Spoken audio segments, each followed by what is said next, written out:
Mahilig ka bang mag-scatter? Hala, baka baon ka na sa utang yan. Joke lang po. Ano nga bang mga pwedeng mangyari sa'yo pag na-addict ka sa sugal?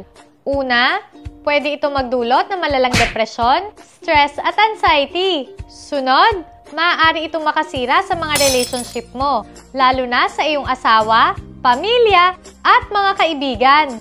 Mataas din ang tsansa na magkaroon ka ng stress-related conditions, kagaya ng high blood, sakit sa puso, at peptic ulcer disease.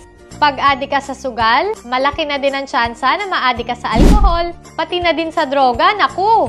At syempre, kakapilit mong bumawi, maaaring maubos ang pera mo, mga ari-arian, at pwede ka malubog sa utang. At dahil dito, tumataas din ang rate ng mga nagsusweet.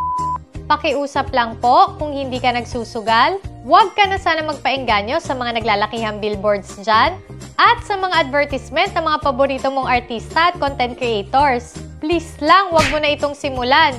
Para naman sa mga adik sa sugal dyan, alam ko mahirap nang huminto lalo na pag nasimulan na.